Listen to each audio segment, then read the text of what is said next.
All right, well, good morning, everyone. I hope everybody's recovered from the partying and enjoyment last night. I want to welcome everybody here to this ITIF event on technology and competitiveness of the next administration. I'm Rob Atkinson. I lead ITIF. We're a think tank in Washington that focuses on technology policy, and we're really honored to have a great panel today of real both political elected leaders and business leaders in the tech space. So I'm going to jump right in. I'm going to introduce everybody really quickly. We'll have a discussion, and then we should have a little bit of time at the end for questions, particularly folks from the media. So we can start on my far right. I'm just going to do very short introductions. There's full bios on our website. Jim Greenwood, who's the president and CEO of the Biotechnology Innovation Organization. And BIO is the leading trade association for biotech companies here in the United States. Congressman Michael Turner, thank you, Congressman. He's Ohio 10th, and he is Committee on Armed Services and also on Oversight and Government Reform. Aaron Egan is the Vice President, U.S. Public Policy and the Chief Privacy Officer at Facebook. Congressman Blake Farenthold is from Texas 27th. He's House Committee on Oversight and Government Reform, Transportation and Infrastructure, and also on Judiciary. Daniel Lewin is Corporate Vice President, Technology and Civic Engagement at Microsoft. Congressman Bob Latta, who's Ohio 5th, and he is House Committee on Energy and Commerce, and he's the Vice Chair of the Technology and Telecom. Yeah, thank you. And Mike Gallagher, President and CEO of the Entertainment Software Association, essentially a trade association for gaming and entertainment technology companies. And finally, Ray Cairns, who's Senior Vice President of the Bayer Corporation. So let me start off with a kind of broad, general question, a couple questions, and then we'll jump straight into policy.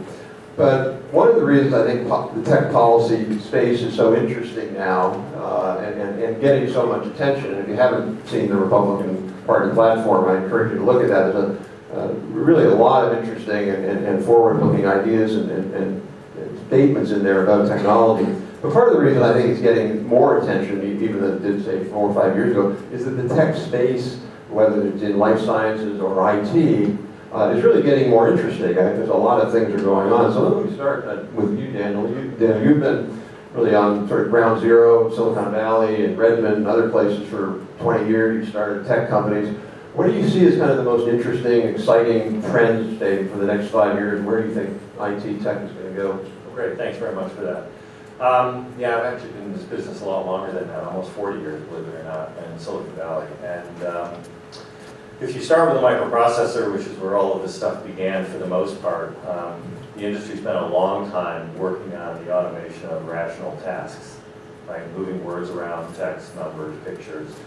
And that ran its course really up to and through the Y2K phenomenon, which we all remember from the last 15 years or so.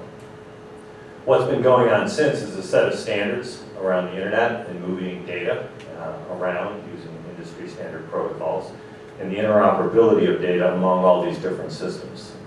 So this new phenomenon in the last 15 years, which has been this rapid acceleration of content-rich and data-rich use of big machines and little machines. And the big machines are in the cloud. There's just a whole bunch of machines up there that are microprocessors with a lot of storage and a lot of bandwidth. And the little machines are sensors, some of which are in your pocket. Cell phones, 15 years ago, people wouldn't have acknowledged that the edge of the network was in your pocket, but it is. Now the edge of the network is everywhere. And these sensors, in most cases, don't even require power. They can draw it from the air. So we're reaching a stage where the information that you want, based upon privileges, privacy, security, related regulation, and laws, is going to present itself to you wherever you are. And so the phenomenon that we're rapidly moving towards creates a very interesting construct for policymakers regulators, academics to think through the implications. And we're just at this incredible juncture right now, and I think the person from Facebook on the panel is a classic example there of a company that has taken on top of all of the plumbing that got built for the first 30 or 40 years in the industry and built the ability for people to connect. And then now as these new overlays occur, whether it's in life sciences with data and genomics, these big machine architectures are going to make a really big difference in our life, but we need a framework to understand in civil society all of the issues, the data flows, cross-border, cybersecurity issues, encryption issues, and all the rest that we'll talk about. Great, thank you. Jim, we've seen this space in IT, but there's really amazing things now going on in the life sciences space, a lot of it in the biotechnology side of that, even for traditional pharma, which both kind of pharma and bio are really doing bio increasingly. You want to talk a little bit about where you see that going? Sure. So, morning everyone. So biotechnology is the ability to draws from the ability to understand life forms, whether they're human, whether they're animal, whether they're plant, and how they function at the cellular level, at the genetic level, and at the molecular level. Those processes took billions of years to evolve. And of course, all of the intelligence on our planet is in DNA. So we have, over the last 40 years or so, begun to understand how life systems work in a very complex and sophisticated way, and then use that information to create new treatments and cures for diseases, to make farmers more productive through genetically modified crops, and to do things like figure out how to make fuels out of materials that are sustainable plant material. So where are we going with this? The science is galloping. I have no doubt in my mind whatsoever that biotechnology science will provide and find. There are 10,000 diseases and we have treatments for about 500 of them. But there's no scientific reason why we cannot figure out how to treat and ultimately cure and prevent the occurrence of diseases that have plagued humanity in very brutal ways for a very, very long time. Things are getting really exciting right now. We're able to use, we have an immune system. The immune system protects us from all kinds of bacterial and viral attacks. Cancer has figured out how to get around our immune system. And now we've figured out how cancer does that, and we're outsmarting cancer. So we're figuring out how to turn our own immune system against cancer in a variety of ways. A lot of what technology stems from is our ability to edit genes. We sequence the gene around the turn of the century, so we know for each one of us exactly what the sequence of the genetics of our DNA is. And what we've been able to do is essentially splice out, so if you have a disease that's caused because you have a mutation in your body that means you're not producing a protein that you need for health, we take another human being who does not have that mutation, clip out the good set of genes that work the way they're supposed to, splice them into an organism which then produces that protein which can be injected in the human to overcome the genetic difference. We now have a technology called CRISPR, which is a much simpler and direct way of gene editing. And we actually think that we'll be able to do things like, if you have a viral infection like AIDS, go in and undo that cell by cell in your body using CRISPR. It's an extraordinarily powerful tool, and it will lead to some treatments and cures that really can't be imagined. So if you think about what diseases like Alzheimer's are doing to us in terms of human suffering and the suffering of the family members and the cost to our system, we will be able to prevent and cure Alzheimer's.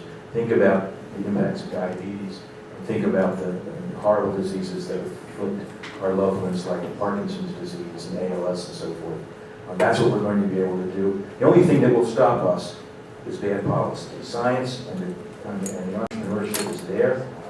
It's unstoppable except by bad policy. We can get into that. So great, thanks. So, even though it doesn't sound like there's a lot in common between these two industries, there's actually a lot in common. One being they're both relying on big data analytics. But the second, I think, that's in common is in economics jargon, they're both industries that have very high fixed costs and very low marginal costs. discovering the drug, really expensive, making the drug cheaper. Discovering, building the Facebook platform, really a lot of work, but adding one more person to Facebook around the world is not very expensive. And that really, I think, has really profound implications for policy, because it means more than any other industry, more than the car industry or the steel industry, global market reach is central to innovation. Because if you have high fixed costs, low marginal, adding that next customer is pretty cheap, you can then get revenue and reinvest it. Anybody want to just kind of comment on that, kind of on the sort of implications for globalization on that, particularly, particularly not just for market opening, which I know has become controversial in this election. I mean, we'll talk a little bit about that, but also market enforcement. I mean, we see that, and maybe Aaron, I can sort of jump to you, because one of the things we're seeing around the world is a lot of countries now looking at U.S. technology companies with envy and saying, we're going to try to copy that, but maybe a better way would be to somehow throw sand in the gears of those companies using all sorts of mechanisms like antitrust or cross-border data flow limitations. And your Facebook's certainly been at the front of that. Yeah, I'm sure, happy to take that question. I mean, Facebook, I'm trying to also connect the dots here. I mean, Facebook's mission is to connect the world. We think there's real value for people by being able to be connected to issues and topics that matter to them. Just a quick example, just picking up on health. My daughter, when she was young, she had cancer, and just being able to, it was pre-Facebook, but being able to connect to people who are going through that, to be able to connect to healthcare. And one of our big policy missions is to connect the world. 4 billion people in the world are not connected. They don't have access to information about healthcare, about ways they can protect themselves, take care of themselves. Maternal health is a great example. And so for us, the connecting the world, data flows, globalization, all of that is critical to enable us to fulfill our mission. And so what we do see around the world, and a challenge that we have, is countries are going inward. They're worried about technology. They're worried about technology companies that are not homegrown. They're reacting by looking at data localization measures, so they want to keep data in country. That would essentially balkanize the internet. That absolutely would affect our ability to achieve our mission of connecting the world. And so something that we spend a lot of time on is educating policymakers around the world about the implications of what they're doing for their own homegrown economies. I mean, the innovation economy in the United States is obviously critical to our economic growth and jobs, and we need to be telling folks overseas that they need to recognize that the policies that they're implementing can really have a negative impact. Yeah, that's a good one. Yeah, go ahead. Ray Cairns from there. It's, for us, I think you're absolutely dead on. And what are the ramifications of not doing it? What's the impact of us not doing it for all the companies that are either represented up on here or that we all work with? And the concept that whether you're in America or Germany or any country where you're developing intellectual property and innovations, and that any country or organization can just steal it with very little repercussions against them is insane, right? Because what is it impacting? At the end of the day, it's impacting jobs. Because you're developing something incredible, and therefore you're not developing someone else's and someone else's purchasing. So whether it's medicine, or in our case also agricultural products, as Jim was talking about, or technology, one of the things that we're trying to spend a lot of time is make sure our legislators understand the impact on jobs, because obviously, we're also talking about an economy that needs more taxpayers. And so, if you look down the linear approach, what happens in the end, it's actually quite devastating. And there are some countries, and I'm actually here on behalf of the Global Intellectual Property Center for the U.S. Chamber of Commerce. And the way the research they do in looking at the impact, which countries are actually really good at IP, which ones need some constructive help. But even more importantly, the impact of the IP job. And I've seen some statistics that show for every IP job created, which are typically higher paying jobs, the concentric circle around it, you have 2.5 jobs that are now actually supporting that IP job. So this is a really big issue. But the problem is, as we all know, on the list of priorities for Congress, one can easily say, we got some other things that are kind of pretty darn important we have to deal with. And so sometimes you say, look, I agree with you, it makes a whole lot of sense, but we got 9 other priorities we have to hit first. So I'll kind of stop there and see if some of our legislators. Yeah, I'm going to bring in our members of Congress. Let me one, just maybe you can sort of reflect on this as well. I thought it was quite interesting on the party platform that just came out yesterday or the day before. There was, I think, a little bit different tone than I've seen in the past on the Republican Party platform. Is it really did call out IP theft and what we call innovation murkdom. It seemed like a little bit of a more nuanced, tougher stance. Feel free to say whatever you can, but I wonder if you can also comment on that, because do you see that kind of changing in the party where it's going to be a little higher priority? Well, I think your point is an excellent one, and this really is an issue of partnership between industry and government that I think is languishing behind where we need to be. If you look at cyber and really all intellectual property violations and like do fall within the category of cyber, you have three areas of great concern. One, personal theft, both identity theft and just direct theft. If they steal into your account, or then they steal your identity and thereby steal from third parties, it's still theft and still related to personal information. Or just personal privacy information itself. We saw that in the theft with the Office of Personnel Management in the United States, where an unbelievable amount of personal information was stolen from our government on individuals that will affect them in perpetuity. That was a state actor that identified as originating from China, so it's an area where we have to be concerned. And the second is, as you were describing, intellectual property, stealing that which others have created and adapting it for yourself. Now we see that both in corporate espionage, in stealing patents. We see it in the defense side, where if you take the F-35 and what China is doing in its modernization of its aircraft, where our technology has been stolen and adapted to their military use. And the third is bad actors, people who actually are looking to take over systems to cause damage, to either damage our communities, damage companies, or damage us economically. So our infrastructure, electronic infrastructure, is at risk there. But on the partnership side, we really have to do, again, basically three things. One, we have to be able to identify the risks, and industry can help government in more in that than we can, because industry becomes more aware of the vulnerabilities of systems than government will be. But identifying those together and being able to communicate them in a way that they're fixed is important. Secondly, finding those individuals who are bad actors so that they can be thwarted. And then, most importantly, as you were making out of your point, is holding them accountable. And that government has a big role in the second and third one. I serve on the Armed Services Committee and in the Intelligence Committee. But I can tell you, this is a partnership. Government can't do it alone. The industry has been somewhat reticent to share the types of information that's necessary for government to take appropriate action. But I think it's important, it is in the platform, that there is a government side to this. And this partnership is one that both creates jobs, but also national security. If I may, the intersection of intellectual property protection and medicine is a particularly acute one. Because first off, as was mentioned, it costs about $2 billion to make one of these products. And we only are able to attract that money because of investors who are putting a lot of money at risk, not because they want to cure cancer, because they want a high ROI. And so we have to give them that, or the whole system fails. So that means high prices in many instances, at least until it goes generic. And that can create problems for access. And so it's understandable to us that people will say, we've got people dying, very sick from diseases, and they cannot afford your medicines, so we're going to bust your IP in order to do that.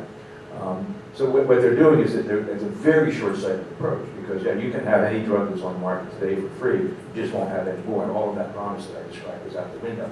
So if you look at a country like India, which is notorious for breaking intellectual property for our products, yet the portion of their GDP that they spend on healthcare is minuscule.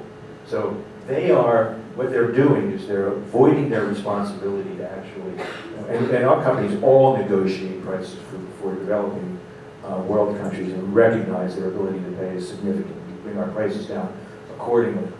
But to break our IP, and instead of investing in the healthcare system that they should be investing is extraordinarily short-sighted, and it means people will die due to that. So I want to bring in a Ladder or Fairthol, but just a point on that, Jim. There's one drug, and I apologize, Stephen Azell and our team follow this, but there's one drug that they did compulsory licensing on for an Indian company who now is exporting that drug. So it has nothing to do with their own domestic. And a lot of it is very corrupt. The companies that were able to manufacture these drugs generically use corrupt practices to convince authorities to initiate the compulsory licensing. And it's more about corruption than it is about caring about patients. And it is a bear medicine, for what it's worth. The actual medicine you're referencing, That was the bear. it's a bear medicine, and we've had a lot of wonderful talks with the Indian government to ensure that we're completely aligned in our opinion as to what was done and should not have been done, etc. Well, as Congressman Schur pointed out, and the other folks here on the panel, the theft of IP is out there. I've served on 2 different cybersecurity task forces. When you just look at the attacks that are going on, it's just, why go out and spend the $2 billion for 10 years to get something to market, we can steal in 10 seconds. And so there is, as Congressman Schur pointed out, we got to have more cooperation between the private and public sector.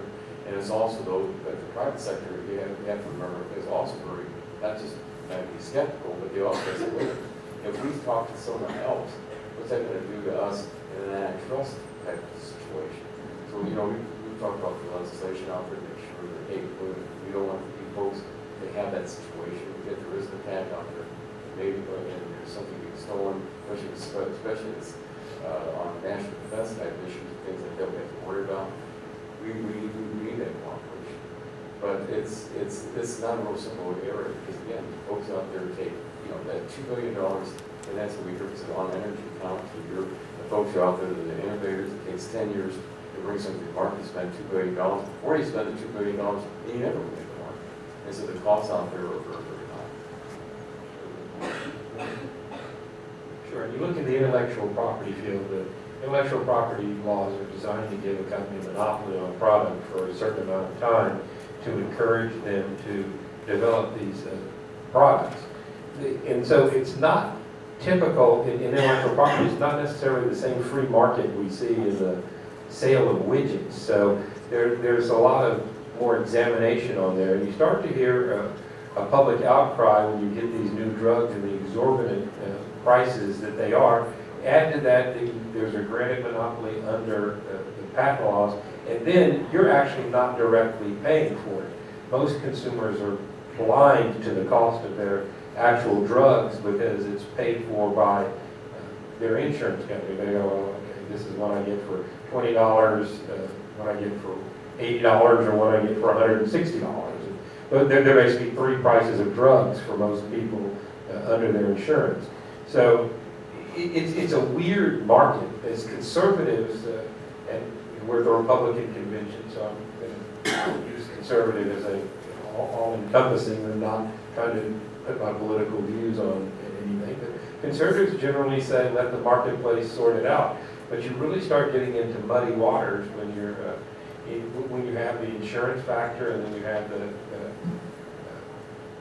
the monopoly granted by patents. So it's incumbent, I think, upon industry that are enjoying these unique economic situations to be cognizant of their responsibility to continue to innovate, but also to do so in a fair and cost-effective manner. And you see it as these new drugs come out with some programs that the companies have to subsidize the first year or 2 of the drugs until it works its way through insurance and drops out of that either not covered at all or $160, $180 range down into something else. So we've got a system that generally works, but there's a fear of any tweaks to it. I sometimes wonder if we shouldn't always be examining how the system works to see if there are ways that we can make it better. But it's got to be done in a responsible manner so you don't have our pharmaceutical companies go, whoa, we can't invest if we don't know what we're getting into. And I would just add that a little bit. I'm not an expert in either field, but We spent a little bit of time around the issues in IP. And pharma is very different than other industries in many respects, because your point is patent is the product, more or less, right? Whereas in the tech industry, for those who don't follow these things, there are all kinds of types of patents around standards essential, where people contribute to pools so that you can get the right antennas and the radios for your cell phones and things, and then there are, you know, method patents and other types. So the issue for the US in understanding this is a very complicated set of issues that are affecting industries in different ways. So I think the general discussion that's underway is to understand the reform in incremental chunks, because it's pretty hard to get uniform agreement on big industry alignment, because there's so many different views on patents, which you know more about than I. Although, just on that point, we are one of the few countries, but we have had software patents for a long time, and there are people who argue that's one of the reasons why we have the world's leading software industry. There's no question about that. And I remember long ago in the industry when said patent sort of in software surfaced as a very real thing, because to the extent you can reduce so many things to software these days, which are powering these new industrial opportunities in different industries, it's a phenomenal thing. And you know, in Silicon Valley, sometimes the general term that software is eating the world is bandied around, because it is the underpinning for so much of the change these days. Mike, you're involved in all the gaming industry, involved in all of this, patents, IP theft, all. And what are your thoughts on that? Where we're going? So first, Rob, thanks for putting this on. Conventions are really important. They're about leadership, about ideas. And we're going to go through an election process, and on the other side of that, we need a lead. And it's idea discussions like this that actually focus everyone's mind, that put us in a posture to do that. So thanks for getting us all together in this conversation. And when it comes to intellectual property, I think we agree with just about everything that's been said. When it comes to the importance of these investments, we are a 100% intellectual property-driven industry. And we talk about jobs, the average wage in our industry is $95,000 a year. And there are a number of states, including Texas, that are quite attuned to that and seek to attract the industry wherever they can put concentrations together. So our industry, as a practical matter, didn't exist 20 years ago. We're part of those jobs that were created by good policies. Now, when it comes to intellectual property, it's fascinating about how our industry has approached the challenge. We could see no movement in government, right? There's not a way for us to continue to enforce our intellectual property rights. We saw what's happening in music and movies. We evolved our business models. And so we're in a different position for the time being. There still is a critical need for these solutions, but right now, our primary attribute defense to this is it requires interactivity to consume our product. And so if you do happen to go out there and appropriate the game in a way where you're stealing it, that just gets you to the point of hello. Because if you want to play with others, if you want to engage in stuff like Pokemon Go, if you want to really play with everyone else, you've got to be on a legitimate server and doing that. So we have some advantages that help, but those only help us from country to country. They don't give us a global solution. And the one point of emphasis I leave here, especially as we look towards January and beyond, is that in the international context, the U.S. government is the voice of the private sector. When you go around the world, it's not common for the private sector to sit at the table of leadership. And governments don't embrace this as a rule. And so the U.S. government, through the Commerce Department, which I was privileged to be a part of for a time, and through other agencies sits at the table, it is the voice of innovation. It is the voice of ideas, and it is the voice of leadership in those areas, and many times much of the conservation of other nations. So I want to just have one, maybe last point on trade, and move on to a little bit different topic. But we visited, took a number of full staffers up to Seattle a number of years ago, a year ago, we visited Nintendo. And they showed me this little device you can buy, and it's basically an anti-circumvention device that you can get. And it's made in China, and it's imported into the U.S. And then Ray, you talked about this the other day, about the amount of drug imports that are fraudulent. I think it was a CRS study a couple of years ago on the number of fraudulent parts in the defense supply system. And a lot of this, frankly, is, it seems like we could be doing a better job of interdiction. What are the three members' thoughts on that? Start off? Well, there's a couple things that, one, back to, we do need better partnership between industry and government because government lags so far behind. In the Department of Defense, you will hear so many times from commanders or those who are in the acquisition stream that they're getting service members who are coming to bear that have greater tech skills with the technology we're able to provide them because of what in their own interaction that they are utilizing versus where government is slow. So our ability to even understand these things for government to step in or to represent, as you were saying, in international forums, there needs to be a lowering of the learning curve for government. And second is, we don't really have a DA for trade. There is no one who represents our borders on these issues of international property. And we see it even in product dumping, whether it's pricing or whether it's intellectual property. That we don't have, although we have policies, we have laws, we have treaties, we leave it up to the individual businesses to bring those cases forward for government then to take action. And that's the other area where we lag, because frequently businesses will be reticent to bring forward those actions, sometimes for a fear of having their own trade edge or technology edge to be discovered. And there has to be a better way of interaction there also, where government knows it's time for us to intervene because someone is doing an unfair trade practice that affects our industry. And I'm optimistic that under a Trump administration, we're going to see some changes in trade. I think we're going to like some of them, and I think there may be some that we don't like. But you look at the effort that's put into stopping fraudulent, counterfeit goods at the border. We've got our hands full trying to stop dangerous stuff coming in at the border. And the speed at which things need to cross the border and just-in-time economy make it difficult to get the level of inspection we need to enforce trade. And quite frankly, the trade issues are a lower priority than stopping weapons and drugs.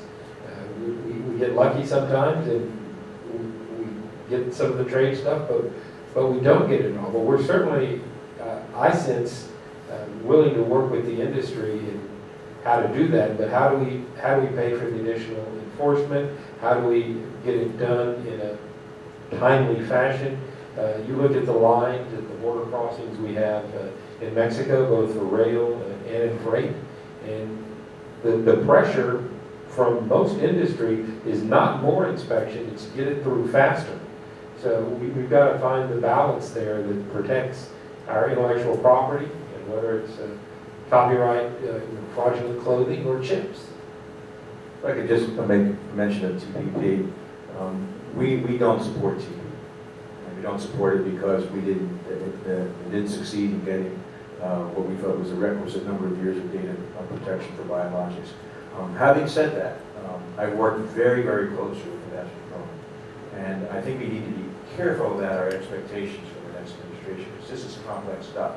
When you have 12 nations, and you have hundreds of sectors, and then you have some of our sectors in the U.S. that are very happy with the outcome of the agreement, and others like we who are not, the counter pressures are extraordinary. And in our case, we have political realities. Some of the things we were just talking about, cost and access to drugs, is such that they just feel like politically they couldn't be where we wanted them to be in those nations. So it's not because our negotiators have been stupid.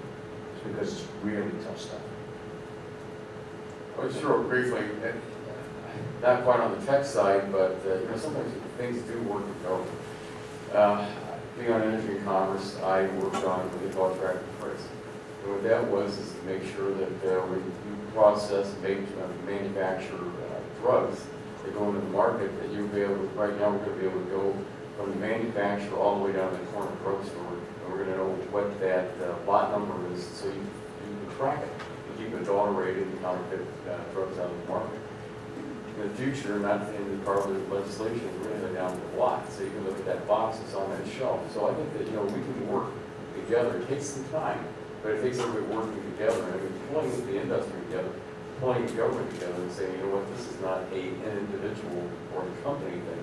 but it's something we have to do naturally, so I think that, you know, we should go forward and work on that. I just mentioned there was a very interesting article by a colleague of ours, John Barano, who used to be deputy USTR in the Bush administration. I think it was in the Hill about a month ago.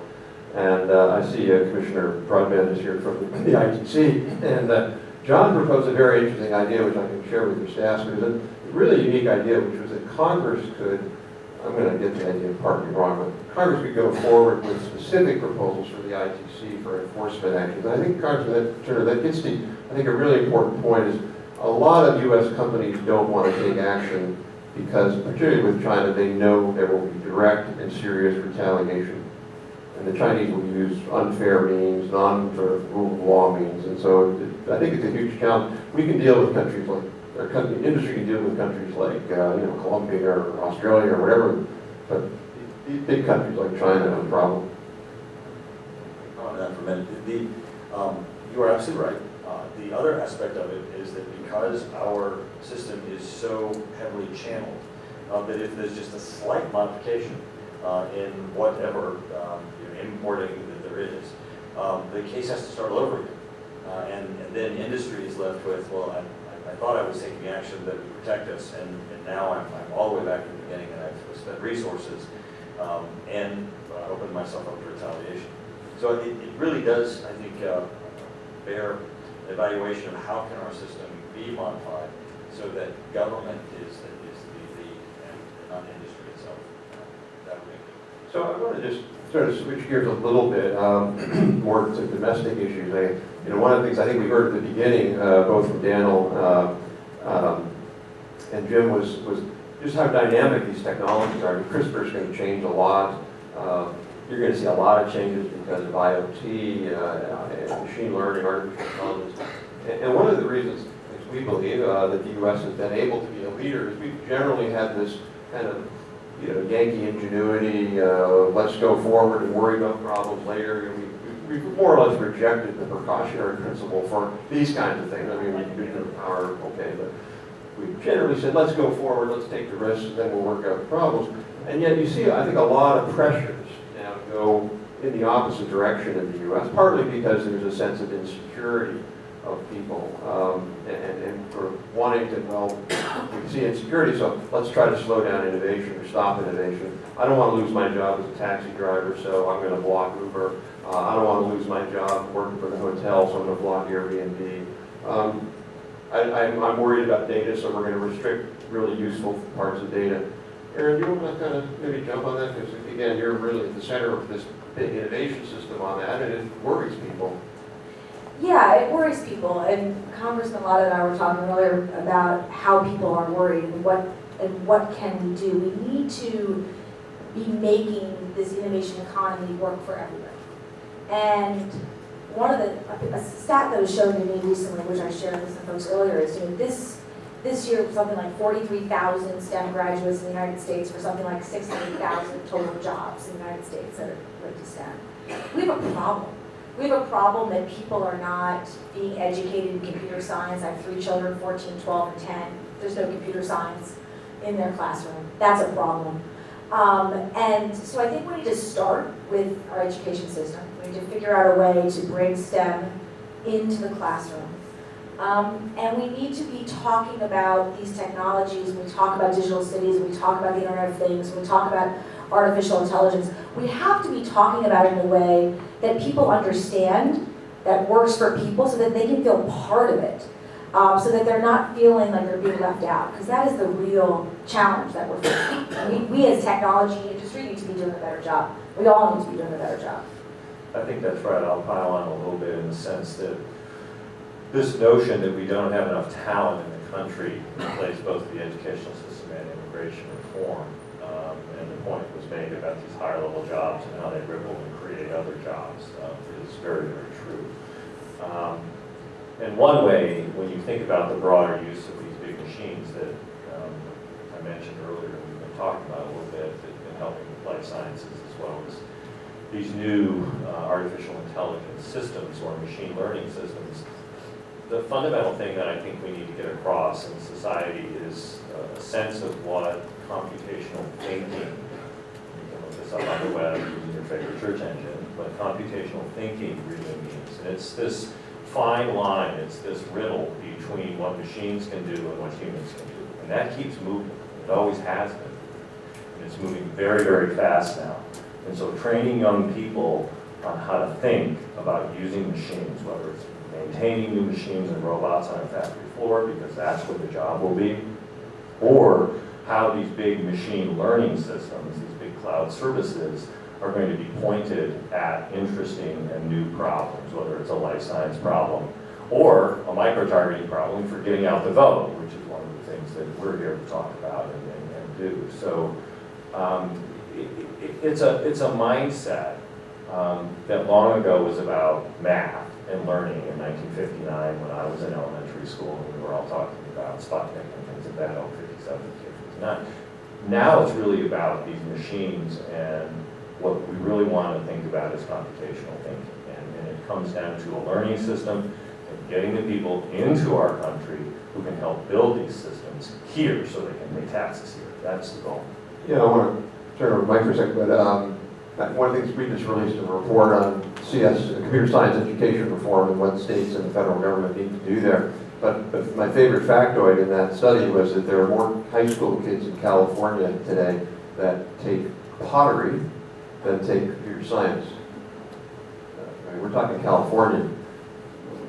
We're talking.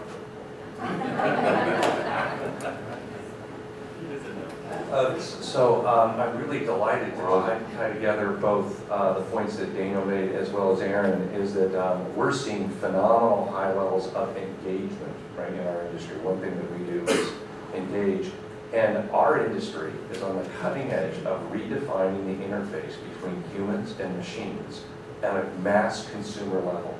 So you think about the devices you use to play games and how you engage people, bring it to them. It is often through a video game interface because there's an attractiveness to that task. It's not eating broccoli, it's something that's really engaging and fun, and it is communal. So that force, when you put it in the classroom, we have found, and we have a number of great education partners, that you accelerate the learning process, and you accelerate the learning process on STEM subjects when you use that video game interface. And we at DSA, we lead this on behalf of the industry, but Microsoft has fantastic partnerships where you're able to put these tools in the hands, and you take kids from being consumers to being creators, and you put us in a much better posture much faster. Quick point on STEM. So Bayer's got a program, and I apologize for the advertisement. It's a 20-year program called Making Science Make Sense. And the concept goes down to what we've all been discussing here, which is when you're in that middle school level, that's actually when kids begin to lose interest. And your ability to get engaged as you're doing actually is going to pay so much more dividends in the future. So we allow our 16,000 employees across the United States 3 days off a year, one of which they can volunteer to go into their school and teach a STEM class. And we encourage it, and we provide them with all the material they need. They go hands-on learning. And of recent, we've had this sort of epiphany that, well, maybe we can't do it all on our own. So, I know it's a horrible thing to admit, but so we've been looking for greater partnerships where we can work closer. So we have a STEM event now with Washington Post that we're trying to bring other partners in. There's a lot of great companies doing a lot of great STEM work. The question is, how can we collectively, in fact, we did bring a number of members into the classrooms with us to say, let's teach this together, because frankly, they need to know who you guys are and see government and corporations work together. So there's a little bright spot. We've been doing a little complaining up here a little bit for a little while, but there is a bright spot out there. And collectively, we are stronger as a unit here than we are apart. And if anybody has any interest, both on stage or in the audience, in partnering with STEM, I'd love to talk to you, because we think it's a huge opportunity here, because the end result is what we all want. You can't leave out art. We learned from the video game interface. You've got to have some artistic talent. Before I came to Congress, I had a web design company, and it's kind of a broad generalization, but you have your programmers and you have your artists. You get them working together, you get a much better product. If I can, on the broad subject of scientific literacy, in biotechnology it's interesting because when we have this irrational fear of GMOs, for instance, all of the science, all of the experience, all of the medical experts say there's actually absolutely no health risk for consuming products that are genetically modified, and yet that fear persists. And it's strange because people just don't understand. We genetically modify products all of the time. That's why HIV is a chronic disease now and not a death warrant. It's why cancer rates are going down incredibly. But we still have this notion that somehow manipulation of genes is pranking something, right?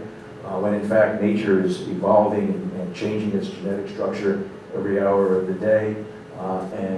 So we have to sort of get from this, we have to graduate from this point where people said, I don't want any darn chemicals in my food, particularly not sodium chloride, to I don't want any genetic modification in my life, to understand that there's a place for it, and there's a place where we need to have a precautionary approach. So, yeah, I was talking to somebody recently about I can't remember the name of the company, the salmon company in Chicago. Advantage. Advantage, which we launched, supported, and FDA approved it, thankfully.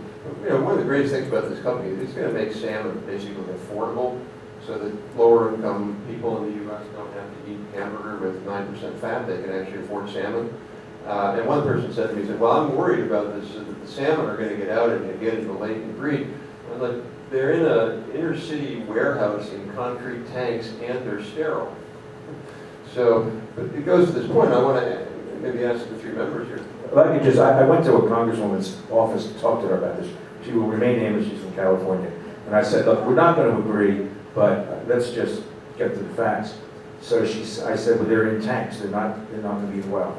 Well, they're genetically modified, so in all seriousness, she said, could they not grow arms and climb out of the tanks? And I explained that couldn't happen. And then finally, when I got all finished knocking down all her argument, she said, well, Jim, don't you think that Mother Nature just produced everything perfectly and man just messes it up? And I said, let's go down to the Whole Foods and look for something that man didn't create. You might find some wild fish and maybe a couple of nuts, but the rest of it, we all hybridize, Including corn. So we're at a political convention, obviously, and politics. The Republican Party has always been a party of growth, a party of innovation, and yet with this anxiety and this tension that seems a lot of people are feeling is playing out in different ways. Do you think there are things the party needs to be doing more to assure people that we should be on the side of innovation and growth? I think the conversation back to education. If we're talking about STEM, and you were saying people losing interest as they go into junior high. And I think a lot of that is because we don't give them a clear understanding of the nexus between what they're learning and what they're going to be doing. And that interest, I think, can evangelicalize people, if you will, into STEM.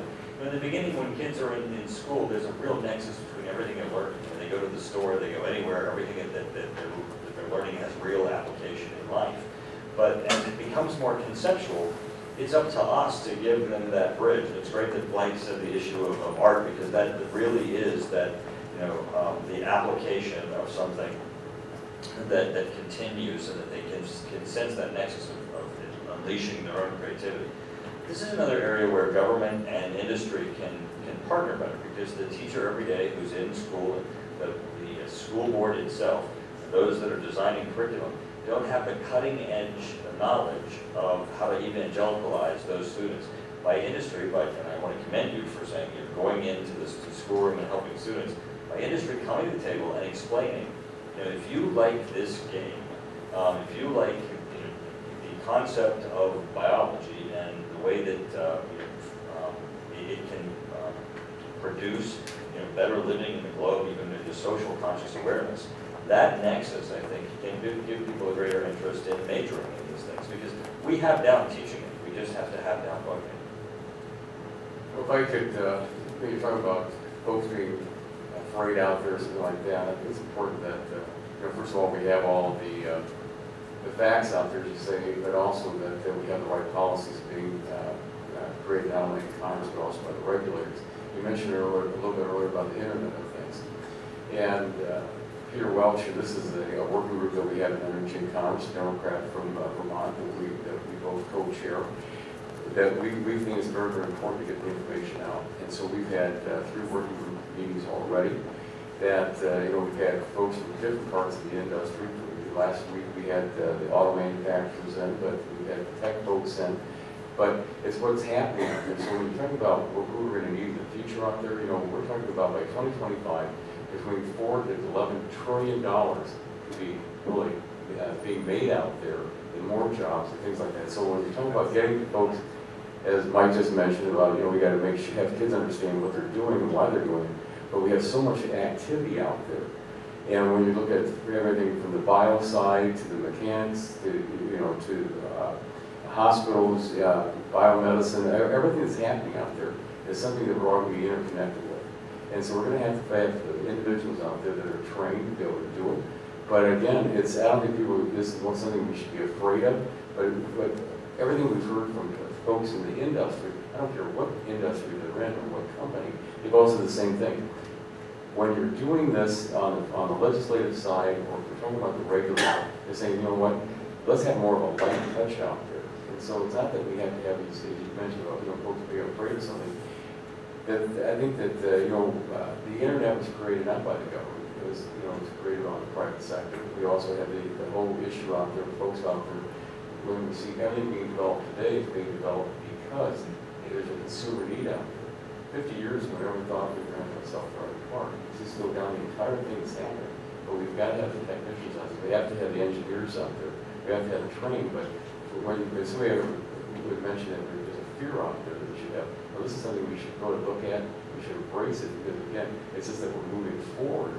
And it's something that, again, is going to keep the United States, in my opinion, in the lead and not leading from behind on something like this. Because we want to bring the people here to develop it. We want the products developed here, and then we can go out and take it to the commercial market.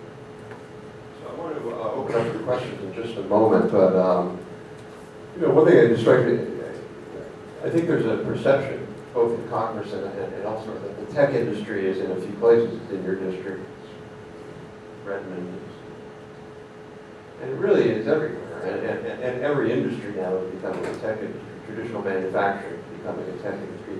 Agriculture is becoming a tech industry, whether precision agriculture or GMO seeds. Do you think that recognition is being understood in Congress, or is it just still a learning process that everybody's from a tech district? Well, I think I could start just briefly. In my district, in one of my smallest counties, 18,000 people, I've got a company that's located there on the ag side that's developed a product that when a farmer goes out to plant, they can actually, regulate exactly the amount of fertilizer that's going. So they're not putting too much fertilizer on. You don't have to worry about runoff. But you're also developing that you can actually. I was out with one company not too long ago that with the tractor, when they're putting the furrow in and they're putting the fertilizer in the fall, they can come right back out in the spring and put the corn planter on top of that same exact spot and put the corn right on it, so they're making sure that they're not having too much fertilizer out there. So I think what you're seeing is that, again, when you're saying it's everywhere, it is. Every area is having this happen. And I think that folks in Congress, unless they're not getting out in the district, this is happening right now in backyard. I want to jump in real quick on the tech issue with respect to members of Congress. We as the tech community have a real bad habit of putting our propeller hat on and putting our pocket protector in when we go to talk to members of Congress about tech. I glaze over when somebody comes and talks to me about the intricacies of the tax code, just like some of the other members of Congress eyes kind of glaze over when you talk about tech industry. So you've got to remember that you've got such a broad cross-section of people from such a broad background in Congress. It's got to be top-line messaging, and it's almost got to be marketed. You've got to have it in bite-sized chunks that they can understand. You don't need to explain how Bitcoin works to get people to understand encryption. They don't need to know blockchain to understand encryption in Bitcoin. So we have a real bad habit as a tech community of getting into the weeds too fast. And we need to remember that the vast majority of the public, and I'll include Congress in that, really needs more of a 30,000-foot view than in the weeds view. Rob, I just want to share, we have a global view on everybody's seat for our industry. We were asked to do very much the task that Daniel pointed to is how do you take this and contextualize it so that each member of Congress can see where the innovation is happening in their district. What's my constituent interest in what you are sharing with me? What are the top lines? And this, we went through and counted and found every single company that's engaged in making interactive entertainment, and we rolled them up into one map, so this is a very easy to digest summary of it, but it does show the democratization of technology across the country when you have 92% of congressional districts that have a presence or connection to just our industry. Think about all the other ones that are represented. I know that Congressman Turner has to run, but we will stop precisely at 12, so Congressman, if you feel you need to leave, feel free to do that whenever. Okay, thank you. We will keep going until noon. I want to thank the Congressman for taking time out of his busy schedule and certainly his leadership on these issues in Congress. Jim, did you want to say? On the question of is Congress doing enough, there's one area where we need some help, and that's on the IPR system. The IPR system was created with our support to create a short cut to long protracted court cases, and we thought that was a good idea. What has turned out is you have now two standards. So if you take your patent to the court system, it's worth this much. Take it, it's challenged in IPR, it's worth this much. And our investors can't operate or function that way. We now have short sellers who are filing IPRs. They're buying short positions in our companies and filing an IPR. They make the stock drop. They make millions and walk away, and it's disastrous for us. We propose a solution which is just take the Hatch-Waxman piece of the way we protect patents for biopharmaceutical products and leave us out of that system. We have a very old system that works very, very well in patent challenges, but we need Congress to help us out with it. So I want to open it up for questions if people, particularly the media, want to jump in. Yes, sir.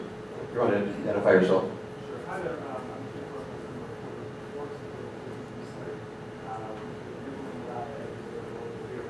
But we're all in this room because the RNC is nominating Donald Trump to be president. Listening to some of the concerns that industry folks have talked about today, Donald seems to be on the opposite side of nearly all of them. Trade deals to protect international intellectual property internationally. He's criticized GMOs as causing health problems. He's against high-skilled immigration to bring tech sector workers to the United States. He's criticized pharmaceutical companies for having unnecessarily high prices. Is there anything that he's done that gives you hope that he would be an innovation president if he was elected? I'll jump in on that one. I actually think you may be to some degree mischaracterizing. I think Mr. Trump has said he wants to redo trade deals to favor the United States, and I can't think of anything that favors the United States more in a trade deal than truly protecting our intellectual property on a global scale.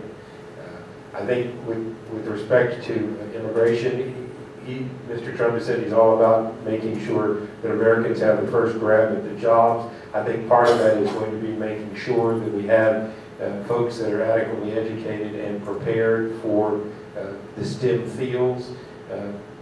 I do think as a country we've done a poor job in early education with STEM and actually done a fairly poor job in marketing STEM to students. Everybody still wants an MBA, when in fact they can probably make more money as a computer programmer with a bachelor's degree than an MBA.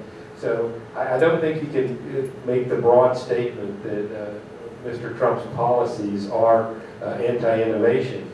And again, you look at the Republican platform, and of course, the platform's read by, as my chief of staff likes to say, three groups of people: the people who write it, the Democrats who use it against us, and then the press who help the Democrats use it against us. But in this case, I do think the platform shows a tech-friendly direction, and I believe Mr. Trump's going to follow that. Again, he's talking big, broad, general picture items, and this group is very much in the weeds on tech. What I would say is that we have a system of shared leadership in this country. It's designed in the Constitution that way. We have the Senate, a number of very important elections that are up, the entire House of Representatives up. We have 16 governors and a dozen attorney generals that are all running for office. And that shared leadership, that's where the real appeal is. And certainly Mr. Trump, to be more specific, he has shown that he speaks very clearly, and the American people listen to that, and they hear it, and certainly they have different reactions. But industry needs to be clear about our proposition. What is it that we have, and how are we saying, how are we engaging with the public in a way that's constructive about solving problems, real problems? And that's a challenge that we need to carry forward. And just one example of this, 8 years ago, we had a president come into office who said, quite publicly that people should turn off the ESPN and put away the Xbox. That's the same president that had a video game czar in the White House. So it's incumbent upon industry and the leadership that are in this room to be able to work within the system and work with our elected representatives to make sure we get the right outcomes for the American people as a partnership. Campaigns are written in poetry, and government is written in prose. And if I think of two things about Donald Trump that give me some comfort, is that one, he wrote The Art of the Deal. He wants to, and the second is he wants to get things done. So I think you'll see, if there's a President Trump, that he will be a compromiser. And I'll rely upon my friends and colleagues in Congress to help him write the prose. Yes, right here.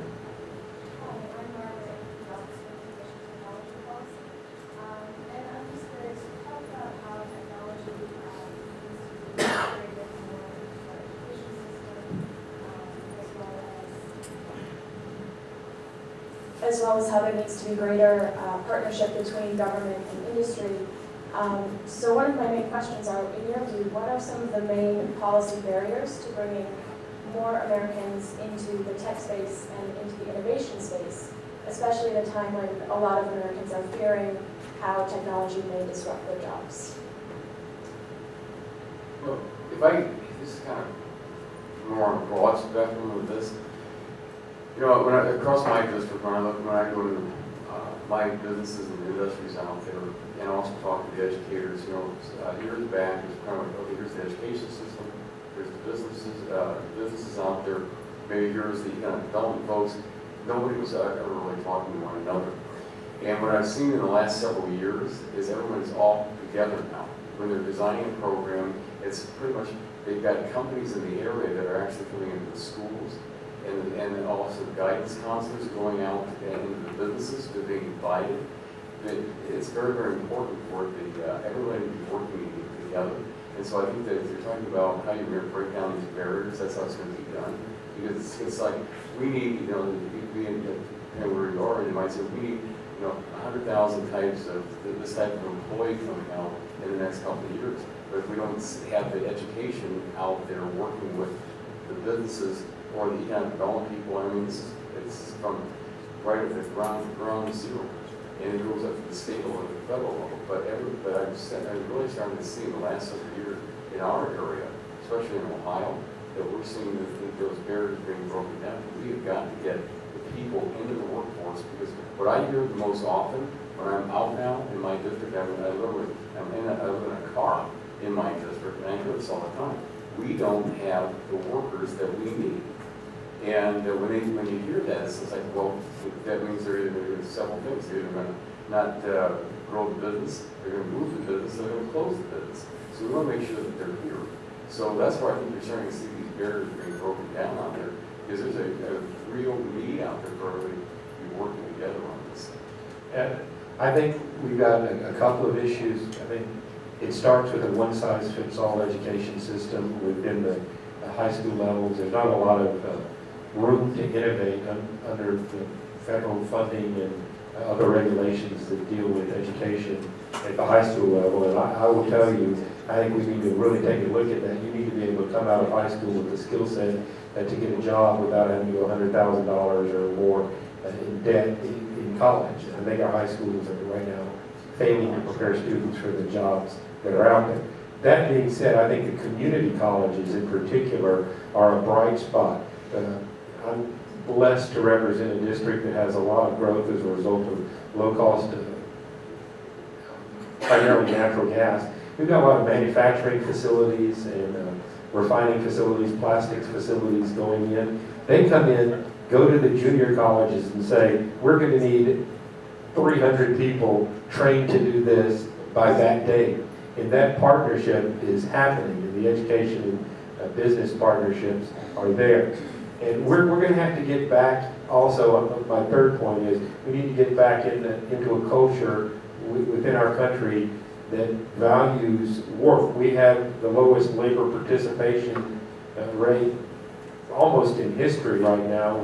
I think it's nearly half the folks not participating. It's not reflected in unemployment. They've just given up or chosen not to look for a job. And we need to change that. We need to get more people back to work. We need to, there are a wide variety of ways to do that. And with the kind of jobs that we have now, we're talking good jobs that, with just a little bit of training. I mean, computer programming may seem daunting to some people, but it's not that hard. It's something that in several years, a couple years, you can learn, and whether it's computer programming or welding, you can get that training. It's out there, and industry's partnering with educational institutions to make that available.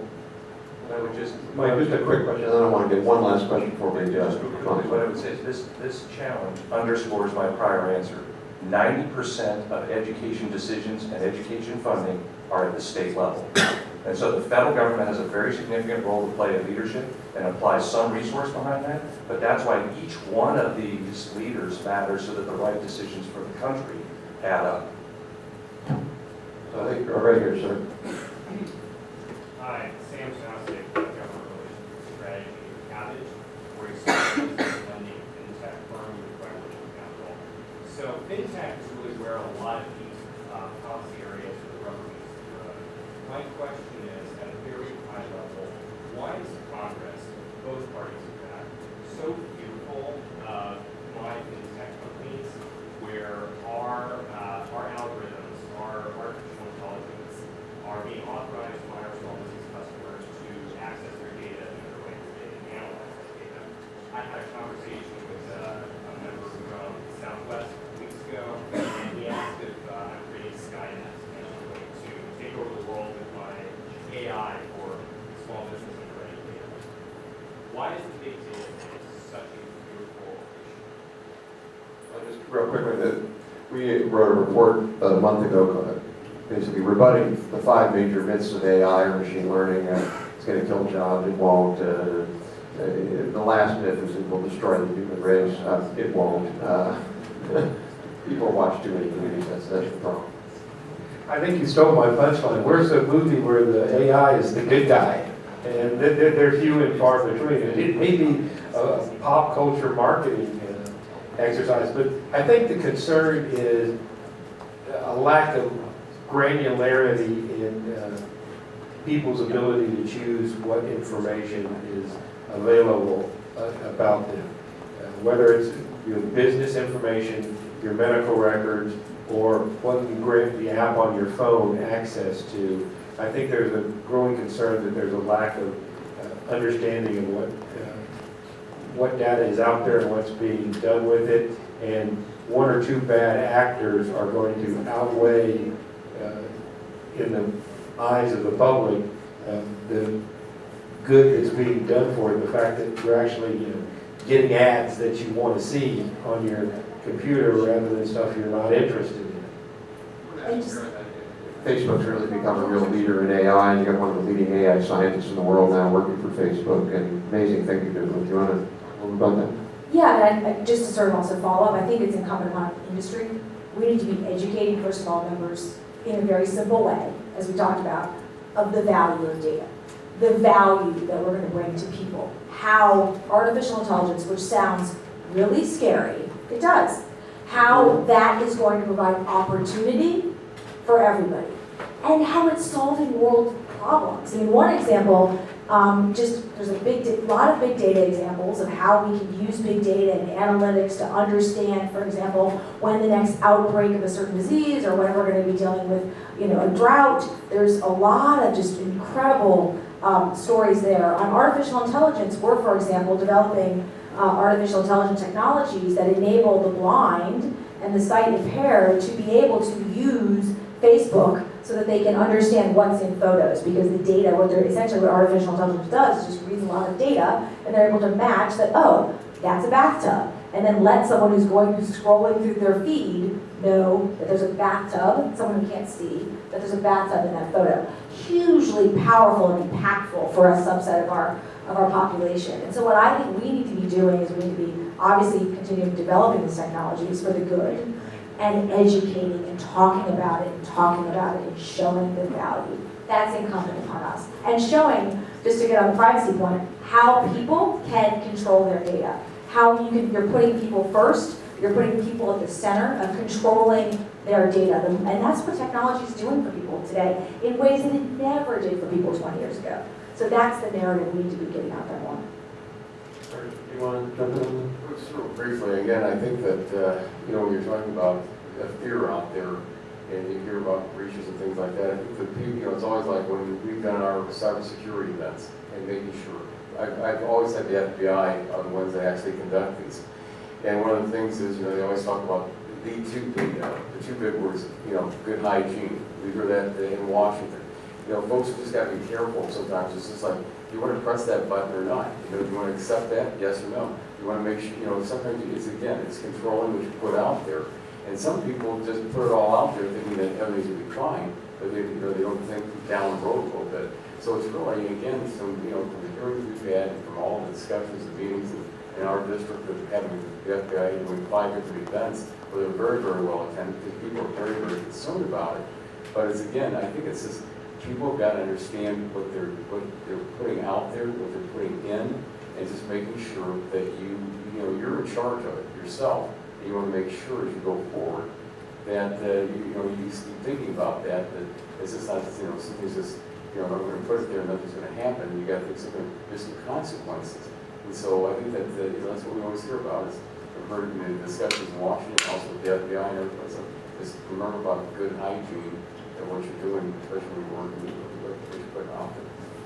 So, Mike, a quick intervention.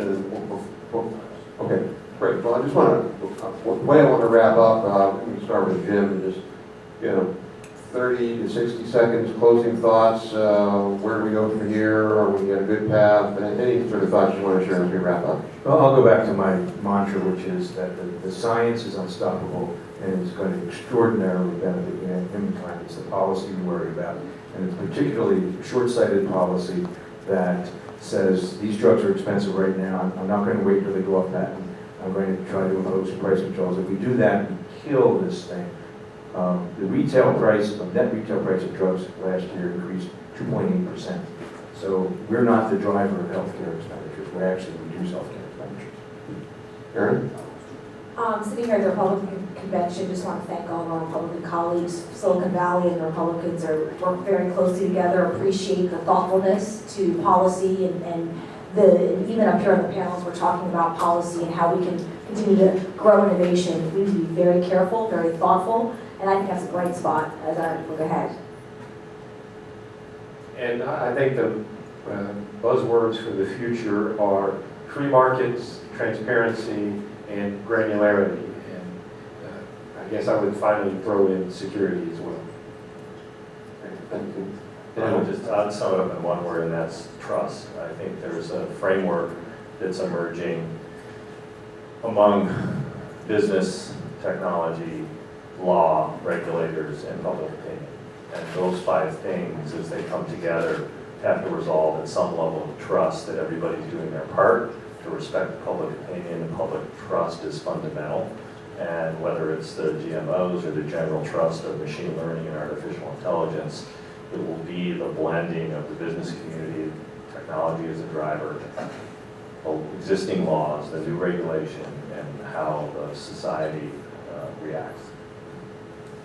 Well, again, thanks very much for having us today. But I think just to sum up, I think it's really important that, when I sit in committee, if it's a regulator before us, or if it's a company before us, or an innovator before us, I want people to tell me where we're going to be in 5 to 10 years. Don't tell me we're looking to move the mirror, tell me where we've been. Because we can't pass good legislation, and the regulators, in my opinion, can't be out there stifling that innovation. And so that's why I think it's so important that folks in the industry and the innovators are really working with the legislators and also talking with the regulators, because we've got to make sure that we're passing the good legislation to get us there. And because again, every time I talk to anybody out there, it's in the industry, they're way ahead of where we are, what their thought is. they're not looking at the pages that have been printed yesterday saying, okay, this is where we're living today. They've already passed it. So I think that, in my opinion, that we've got to make sure that we have that good legislation, we have the good regulations, but again, it's really up to everybody to really make sure that it's communicated to us in Washington or across the state to the state legislatures as to where you've been, but the big point today is where we're going to be in 10 years. Thanks very much. Thank you. Mike? So 3 quick points. First, I'll join Aaron in saying thank you to our elected officials and leaders. Leadership is tough, and doing it when your name's on the ballot, we thank you for that. And we look forward to next year and seeing success. Second is growth. 4% growth would solve a lot of these challenges.